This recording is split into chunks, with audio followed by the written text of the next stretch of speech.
आज हम डिस्कस करेंगे एक नए टॉपिक रासायनिक अभिक्रिया के बारे में। आइए सबसे पहले इसकी परिभाषा पढ़ते हैं। रासायनिक अभिक्रिया क्या होती है? जब दो या दो से अधिक पदार्थ परस्पर संयोग करके नए पदार्थ बनाते हैं तो इस प्रक्रम को रासायनिक अभिक्रिया कहते हैं। जब दो या दो से अधिक पदार्थ परस्पर संयोग करके नए पदार्थ बनाते हैं तो इस प्रक्रम को ही रासायनिक अभिक्रिया कहा जाता है। इसका उदाहरण लेंगे, जैसे हमने दो नए पदार्थ लिए, एक सिल्वर नाइट्रेट लिया और एक सोडियम क्लोराइड लिया। इन दोनों को आपस में मिला दिया, इन दोनों का संयोग करा दिया तो इसमें नए पदार्थ बन गए, सिल्वर क्लोराइड, और एक बन गया सोडियम नाइट्रेट बन गया। यही क्या कहलाएगा? एक रासायनिक अभिक्रिया कहलाएगा। अब इसी तरह से हम एक सिंपल सा उदाहरण ले सकते हैं, जैसे एक पानी लेते हैं और चीनी लेते हैं। हमने दो पदार्थ लिए, जब पानी और चीनी को आपस में मिलाते हैं तो नया पदार्थ शरबत बन के आता है। तो ये प्रक्रम एक तरह से रासायनिक अभिक्रिया है। अब इसी तरह से हम रासायनिक समीकरण के बारे में डिस्कस करेंगे।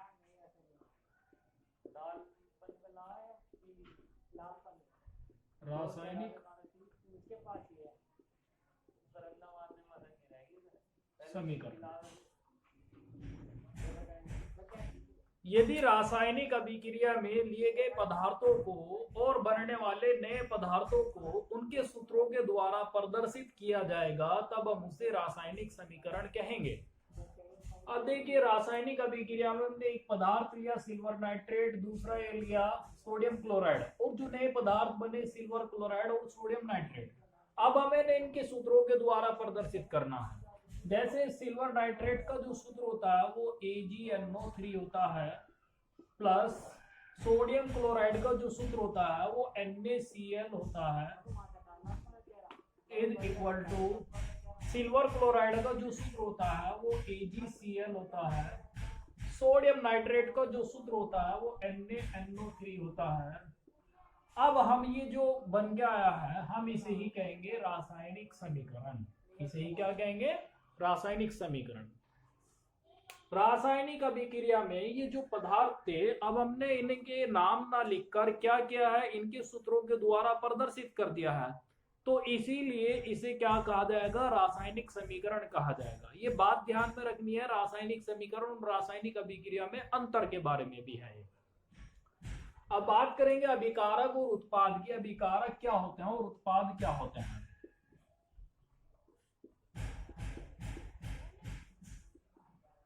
अभिकारक किसी रासायनिक अभिक्रिया में लिए गए पदार्थों को अभिकारक कहा जाता है। रासायनिक अभिक्रिया में लिए गए पदार्थ, रासायनिक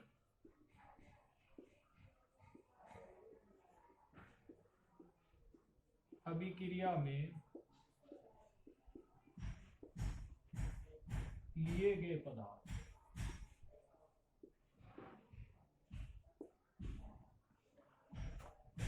जैसे हमारे सामने एक रासायनिक अभिक्रिया है। इस रासायनिक अभिक्रिया में हमने दो पदार्थ लिए, एक तो AgNO3 सिल्वर नाइट्रेट लिया, दूसरा जो पदार्थ लिया वो NaCl यानी सोडियम क्लोराइड लिया। ये दोनों ही पदार्थ क्या कहलाएंगे? अभिकारक कहलाएंगे। AgNO3 एंड NaCl दोनों पदार्थ अभिकारक कहलाएंगे। इसी तरह से अब हम समझेंगे उत्पाद के बारे में। उत्पाद क्या होते हैं? इंग्लिश में हम इन्हें प्रोडक्ट कहते हैं। किसी रासायनिक अभिक्रिया में बनने वाले नए पदार्थों को उत्पाद कहा जाता है। अब देखिए, इस रासायनिक अभिक्रिया में AgNO3 और NaCl की अभिक्रिया से दो नए पदार्थ बने हैं। एक तो AgCl सिल्वर क्लोराइड बना है, दूसरा सोडियम नाइट्रेट यानी NaNO3 बना है। तो यही क्या कहलाएंगे? उत्पाद कहलाएंगे। AgCl एंड NaNO3 ये क्या कहलाएंगे? उत्पादक और उत्पाद के बारे में समझाया है। अब हम डिस्कस करेंगे और रासायनिक अभिक्रिया के प्रकार के बारे में। रासायनिक अभिक्रिया कितने प्रकार की होती है? वैसे रासायनिक अभिक्रिया कई प्रकार की होती है, जिसमें उत्क्रमणीय अभिक्रिया है, अनुत्क्रमणीय अभिक्रिया है, योगात्मक अभिक्रिया, विस्थापन अभिक्रिया, प्रतिस्थापन अभिक्रिया, द्विविस्थापन अभिक्रिया होगी, उष्माक्षेपी अभिक्रिया हो गई, उष्माशोषी अभिक्रिया हो गई, आयनिक अभिक्रिया, कई प्रकार की होती है, लेकिन हम इन्हें अलग अलग डिस्कस करेंगे। सबसे पहले हम लेते हैं अनुत्क्रमणीय अभिक्रिया के बारे में। अनुत्क्रमणीय अभिक्रिया क्या होती है?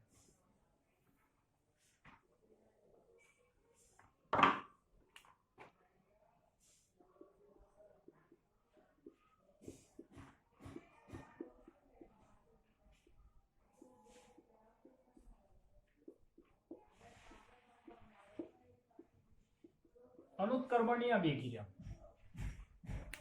वे रासायनिक अभिक्रियाएं जो केवल अग्र दिशा में चलती है अनुत्क्रमणीय अभिक्रियाएं कहलाती है। इसका एक उदाहरण हमने अभी पढ़ा है, जैसे सिल्वर नाइट्रेट AgNO3 की अभिक्रिया NaCl सोडियम क्लोराइड से कराते हैं, तो इसमें एक तो सिल्वर क्लोराइड AgCl बनता है, दूसरा सोडियम नाइट्रेट NaNO3 बनता है। यह अभिक्रिया अनुत्क्रमणीय अभिक्रिया का उदाहरण है। अब इसमें क्या होता है, ये केवल अग्र दिशा में चलती है, अर्थात इसमें अभिकारक से केवल और केवल उत्पाद ही बनेंगे। अब ऐसी कोई भी कंडीशन नहीं आएगी कि उत्पाद से फिर दोबारा अभिकारक बनने शुरू हो जाए। सिर्फ क्या होता है इसमें कि अभिकारक से केवल और केवल उत्पाद बनते रहेंगे, अर्थात आगे की ही दिशा में चलती रहेगी। तो इसलिए इन अभिक्रियाओं को अनुत्क्रमणीय अभिक्रिया कहा जाता है। अनुत्क्रमणीय अभिक्रियाओं को प्रदर्शित करने के लिए अभिकारक और उत्पाद के मध्य में एक तीर का निशान लगाते हैं, जो अभिकारक से उत्पाद की ओर होता है। अभिकारक और उत्पाद के मध्य एक तीर का निशान लगाते हैं, जो अभिकारक से उत्पाद के मध्य होता है। ये तीर का निशान इस तरह से प्रदर्शित कर देंगे। अब डिस्कस करेंगे उत्क्रमणीय अभिक्रिया के बारे में।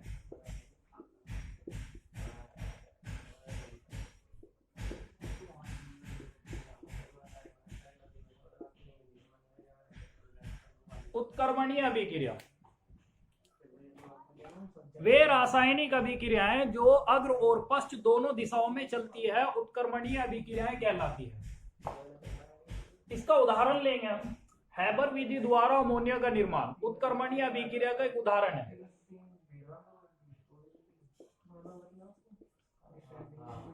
अग्र व पश्च दोनों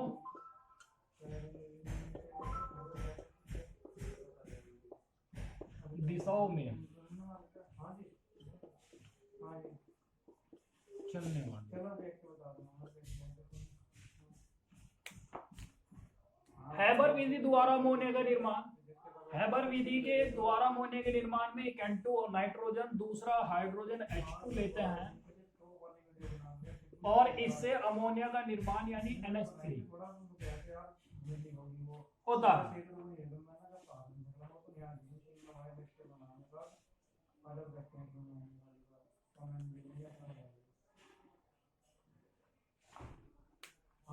ये अभिक्रिया उत्क्रमणीय अभिक्रिया है। क्यों? क्योंकि इसमें अभिकारक से उत्पाद NH3 बनता है और एक ऐसी कंडीशन आ जाती है जबकि N2 और H2 से NH3 का बनना बंद हो जाता है और फिर NH3 से N2 और H2 बनने लगती है। अर्थात हम ये कहेंगे अग्र दिशा और पश्च दिशा दोनों में चलती है। इन अभिक्रियाओं को प्रदर्शित करने के लिए अभिकारक और उत्पाद के मध्य दो अर्धतीर लगाते हैं। तो इस तरह से आप इन दोनों अभिक्रियाओं को समझ गए होंगे। और आने वाली जो रासायनिक अभिक्रियाओं के अन्य प्रकार है, जैसे योगात्मक अभिक्रिया है, विस्थापन अभिक्रिया है और उष्माक्षेपी अभिक्रिया, उष्माशोषी अभिक्रिया है, आगे की वीडियो में इनके बारे में डिस्कस किया जाएगा। आज के लिए इतना ही काफी है।